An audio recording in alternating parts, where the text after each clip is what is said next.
This is where the journey begins, not in certainty, but in disorientation, not in answers, but in the unraveling of illusions. He thought he came here to understand himself, but the first truth strikes with merciless clarity. He has never truly met himself, the mask of ego. From the very beginning, he was handed a name. A sound repeated by voices of authority, a symbol written on paper, a label attached like a tag to an object in a store. Here you are. This is you. He believed it. As all children must, he learned to point to his chest and declare, "I am." He learned to guard this identity, to decorate it with achievements, to protect it with defenses, to compare it with the masks of others.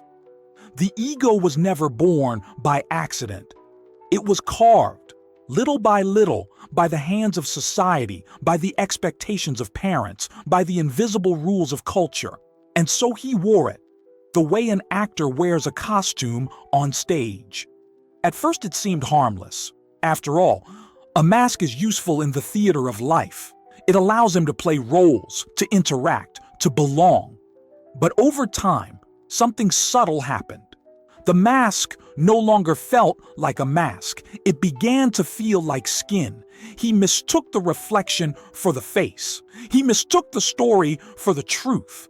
And in doing so, he confined himself within walls he could not even see. Every comparison was an attempt to measure the worth of his mask. Every fear of failure was the terror of the mask being torn away. Every relationship became a negotiation between personas, rarely between souls. The tragedy of the ego is not that it exists, but that it convinces him it is all there is. It whispers in his ear, "You are incomplete. You must protect me. You must prove me." And so he runs, endlessly, chasing approval, avoiding exposure, all while the deeper self waits in silence, untouched. There is no cruelty greater than mistaking the mask for the man, for it condemns him to a life of performance, a constant rehearsal for a play that never ends. And yet there is a faint crack in the disguise. A quiet suspicion arises. What if this entire identity is borrowed? What if the ego is only a tool but never the true owner of his being? That suspicion is the first step, the beginning of the unraveling, the recognition that he has lived not as himself, but as a character, one he never consciously chose. The mask begins to feel heavy, the performance grows exhausting, and in a moment of stillness, a question cuts through the illusion. If I am not this mask, then who am I? The theater of the persona. Life unfolds like a vast theater. The stage is crowded, the lights are blinding, and everyone wears a mask. Some masks shine with confidence, some with authority, some with charm. And yet, behind each mask, a trembling human hides, unsure, fragile, longing to be seen. From the Latin word persona, meaning mask, the ego reveals its origin. It was never meant to be the truth of who he is, only the costume that allows him to play his role in the drama of existence. But somewhere along the way, the theater became confused with reality. The costume became the skin, the role became the person.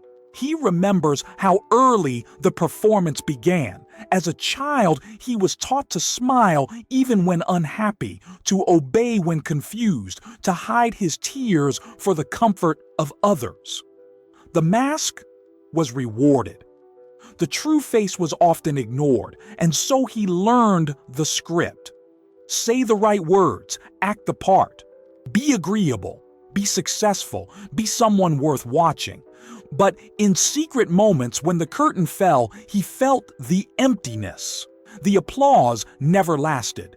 The approval was never enough. The persona could be polished, but it was never alive. Alan Watts once reminded his listeners, "The danger of masks is not in wearing them, but in forgetting they are masks." When a mask fuses with the face, the human becomes a prisoner of his own play. He looks around and sees the same tragedy reflected in others. Colleagues projecting competence while trembling with doubt. Friends exaggerating stories to seem interesting, hiding loneliness behind laughter. Even strangers scrolling through glowing screens, carefully curating digital masks. Edited smiles, filtered beauty, versions of themselves that do not breathe. The theater has no exit sign, or so it seems. For the more he identifies with the mask, the more terrified he is of being seen without it. The persona promises safety, but it demands constant upkeep. It whispers, if they knew the real you, they would turn away. And so, he polishes the mask each morning, while the soul beneath grows starved of air. Yet the cracks are spreading. Sometimes when he is alone, when the performance ceases, a strange relief floods in. A relief so deep that it frightens him. Because in that silence, without the persona, there is no applause, but also no chains. He begins to realize the world has always been a stage. But the stage was never the prison. The prison is his belief that the role is the reality. And in that realization, the theater shifts. He does not need to tear the mask apart. He only needs to remember that it is a mask. The actor is not the costume. The soul is not the persona. And the play, beautiful as it may be, was never the whole of life. The illusion of separation. He walks through life convinced that he is a single, isolated self, a skin-encapsulated ego, as Alan Watts once said, a lonely fragment floating in a vast, indifferent universe. This belief has been with him so long that it feels unquestionable. The body appears separate from the trees, his thoughts seem private, his life seems fenced off from the lives of others. The illusion of separation is complete. Yet separation is the source of his deepest suffering. Because if he is cut off, then he must constantly protect what is his image, his possessions, his fragile reputation. And if he is separate, then every other person is a potential rival, a competitor for survival, for love, for significance. From this illusion blooms comparison, envy, jealousy, and the endless anxiety of never being enough. For to be separate means to always be in danger. But let him pause and look closer. The very breath that enters his lungs was not created by him. It was given by the trees, and the trees breathe because of the light of the sun, and the sun burns because of the gravity of the galaxy. Where then does he end and the universe begin? The boundaries blur. The skin is not a wall, but a bridge. The body is not a fortress, but a process. Every cell in him is borrowed from food, from water, from air. He is stitched together from the fabric of everything. And one day, that fabric will dissolve back into the soil, the rivers, the stars. Still, the ego resists. It insists, you are alone. You are incomplete. You must prove yourself. It tightens its grip because the recognition of unity feels like death to the persona. But what the ego fears as death is actually freedom. For if he is not truly separate, then there is nothing to defend. If he is not isolated, then he has never truly been lonely. What he thought was distance was only the veil of thought itself. This realization does not arrive in thunder, but in subtle moments. A sunset that silences the mind. A gaze exchanged with a stranger that feels ancient, familiar. The rhythm of waves against the shore, reminding him that he too is a wave, a temporary expression of an infinite ocean. The illusion of separation breaks not by effort, but by recognition. It is not something to achieve, but something to see. that the self he clings to so tightly was never the whole story, and so the walls begin to dissolve, not all at once, but like ice melting into water, slowly, gently, inevitably. And in that melting, a softer truth reveals itself. He was never alone. He could never be. For the self he thought he was, a lonely fragment, was always the universe playing at being human. The true self cannot be named. There comes a moment when words collapse, when language, so sharp and useful in daily life, begins to stumble. For the self that he has been searching for, the one beyond the mask, beyond the illusion of separation, cannot be captured by thought, cannot be trapped in language. He has always believed that if he could just find the right word, the right definition, the right label, then he would finally understand who he is. But every word points only to the mask, to the persona, to the story. And the story is never the thing itself. Alan Watts would remind him, the true self is not something you can describe, because whatever you can describe is not you. It is only an image, an echo, a shadow. The mind wants certainty. It wants a label to cling to. I am this. I am that. But the moment he says, I am this, he has already reduced himself. For what he truly is cannot be squeezed into a concept. The true self is not a noun, but a verb, not an object, but a movement, not a static thing, but a living process. Consider the river. If he tries to capture it with a word, he calls it river. But the river is never still. It is water flowing, constantly changing, never the same twice. The word river is frozen. The river itself is alive. And so it is with the self. The word I freezes what is fluid. It traps infinity into a syllable. It reduces the dance of life into a hollow echo. But when he lets go of the need to name, something extraordinary happens. A quiet clarity opens. The self reveals itself not as a concept, but as experience. Not as something to know, but as something to live. In silence, without the chatter of the mind, he catches glimpses of this living truth. The sensation of breathing without naming it. The warmth of sunlight on his skin without explaining it. The awareness of simply being here without labeling it me.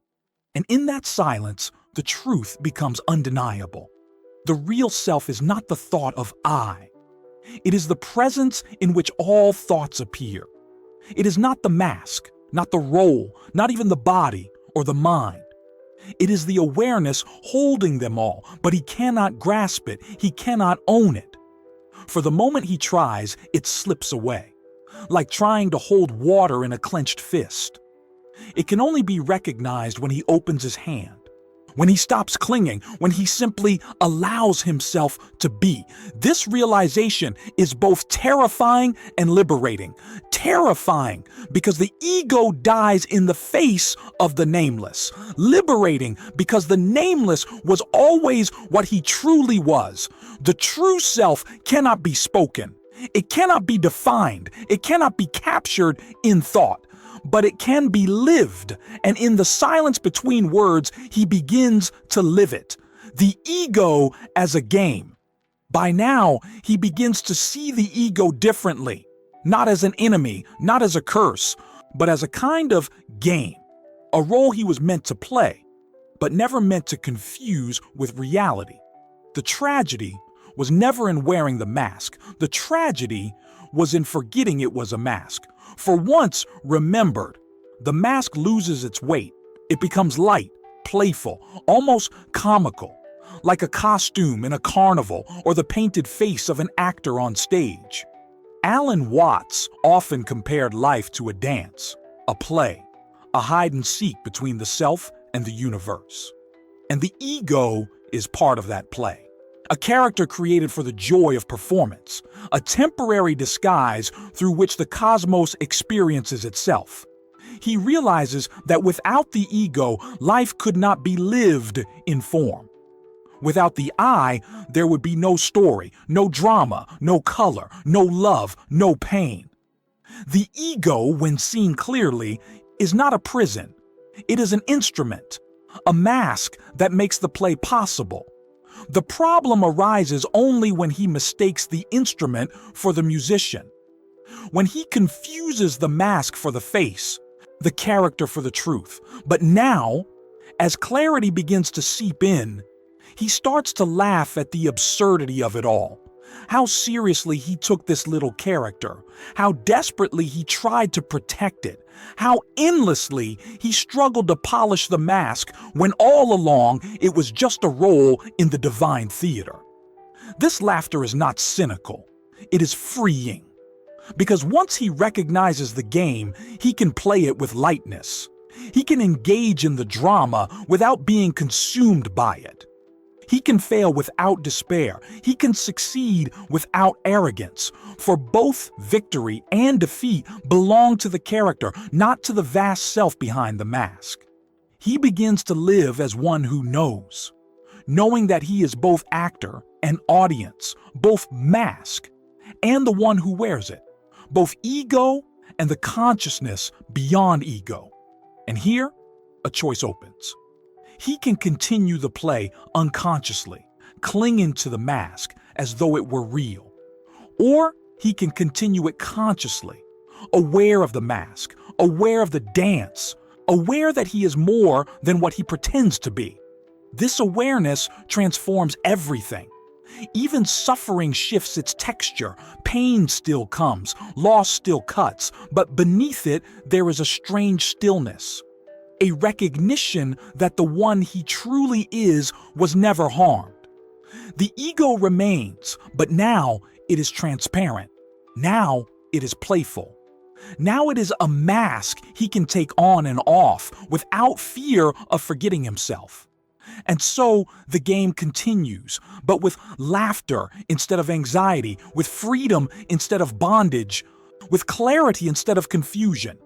And in this moment of recognition, he hears a whisper, gentle, almost hidden, reminding him that these insights are not meant to be kept alone. They are meant to be shared. For the world is filled with players still lost in the game. If this reflection resonates with you, share it with someone you love. Invite them to look beyond the mask as well, for together the game becomes lighter and the play more beautiful. The fear of losing the ego. If the ego is only a mask, why does he cling to it so desperately? Why does the very thought of letting go fill him with dread? The answer lies in fear. For the ego has whispered for a lifetime, "Without me, you are nothing." And he believed it. To lose the ego feels like death, and in a way, it is not the death of the body, but the death of the story, the death of the familiar I. The ego is terrified of being exposed. It knows it cannot survive in silence, in stillness, in the clear light of awareness. So it distracts him. It entertains him. It feeds him endless narratives. You must protect your identity. You must achieve more. You must prove yourself. If you don't, you will disappear. And he runs. He runs from silence. He runs from emptiness. He runs from the mirror that shows him a face he cannot define. But the running exhausts him. And in rare moments when he finally stops, he notices something strange. The ego's death is not the end of him. It is the beginning. Yet still, he resists. Because surrender is frightening. Because stepping beyond the mask feels like stepping into nothingness. And nothingness terrifies him. But what is this nothing? Is it truly emptiness? Or is it fullness beyond definition? Is it the void? Or is it the womb of all creation? Alan Watts would remind him, dying to the ego is not annihilation. It is awakening. It is remembering that you were never just the mask. The fear of losing the ego is the last defense of illusion. It is the trembling of the cage when the door is opened. It is the desperate clinging of a shadow to the light, and yet every time he allows a piece of the ego to dissolve, every time he lets go of a role, a label, a comparison, he feels lighter, he feels freer, he feels more alive. The irony is almost cruel. The very thing he fears losing was never real to begin with, and the very death he resists is the birth of truth. Still, this realization is not easy. It is not a single moment of clarity, but a practice of surrender. Day after day, moment after moment, he learns to notice when the ego tightens its grip. He learns to breathe, to soften, to release. And with each release, the fear weakens. With each surrender, the mask grows thinner. With each letting go, the true self shines brighter. This is the paradox. The more he lets go, the more he gains. The more he dies to the false, the more he awakens to the real. One day, he will look back and smile at the absurdity of it all. How fiercely he clung to a shadow, how terrified he was of losing an illusion. But until then, he walks gently, courageously, learning that death to the ego is not the end of life, but the rediscovery of it, the silence beyond the self. At last, when the mask grows thin, when the illusions have lost their grip, there is only silence. Not the silence of emptiness, but the silence of fullness. A silence so complete that it cannot be described, only entered. Here, there is no need for masks, no need for roles, no need for labels or definitions.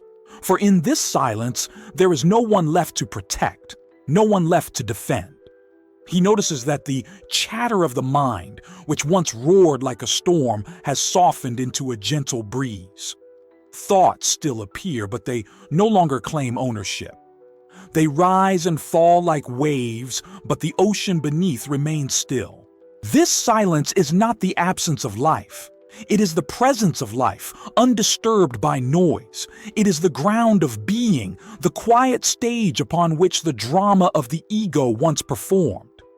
And in this stillness, a realization dawns with breathtaking clarity. The true self was never hidden. It was never lost. It was always here, quiet, vast, waiting. All that was required was to step back from the mask, to allow the noise to settle, to rest in what remains when everything else dissolves. Here, the illusion of separation fades completely. There is no me and world. There is only this, a seamless, boundless presence. The trees are not outside him, they are him. The breath is not his alone, it is the universe breathing through him. The stars are not distant, they are his own body stretched across the night. The silence beyond the self is not cold, it is warm, intimate, embracing. It does not erase individuality, but it places it in context. He is both the wave and the ocean, both the actor and the stage. And in this recognition, fear dissolves. For what could be threatened? What could be lost? What could be taken away from that which has no edges, no boundaries, no end? The silence teaches him more than words ever could. It whispers, without sound, you were never the mask, you were never the story, you are this, you have always been this. And with this, life does not end. It begins anew. The play continues, but now he dances lightly, laughing at the seriousness with which he once lived. Now he moves not from fear, but from freedom. Not from illusion, but from clarity. And in this moment of profound recognition, a gentle invitation arises, not from ego, not from fear, but from the natural desire to share truth. If this silence speaks to you, stay with us. Subscribe, so that together we can continue to explore the mysteries that lie beyond the mask and walk this path not as strangers, but as companions in awakening the self that always was. And so, The journey comes full circle. He began believing he was only the mask. He trembled at the thought of losing it, feared the silence behind it, and yet, through each step, he discovered what had always been true. The mask was never the problem. The problem was forgetting. For to forget the vastness behind the face is to shrink life into a prison of words and roles. But to remember is to awaken. Now he sees the ego not as a burden, but as a playful disguise. He sees the theater of life not as a trap, but as a divine performance. He sees separation not as truth, but as illusion. And beyond every thought, beyond every fear, beyond every identity, he discovers the silent self that cannot be named. This self is not something he becomes. It is what he has always been. The awareness in which every story rises and falls. The stillness behind the voice. The presence in which even the idea of I appears. It does not cling. It does not fear. It does not end. He realizes now that he never truly began, and he will never truly cease. He is not confined by birth, nor erased by death. He is the endless field in which both occur. The ego may return, it always does. The mask will be worn again. It must, for the play of life to continue. But now, the difference is profound. He knows it is a mask. He knows the truth behind the performance. He knows he is more than the story he tells himself, and so he can live freely. He can act, laugh, cry, work, and love. Not as one enslaved by illusion, but as one awakened within it. The fear has loosened. The clinging has softened. The search has quieted. In its place is a simple, radiant clarity. That the self he was chasing, the truth he was seeking, was never hidden. It was always here. It was always him. The silence beyond words speaks louder than any philosophy. It says, without saying, you are home. And with that, he does not need to escape life.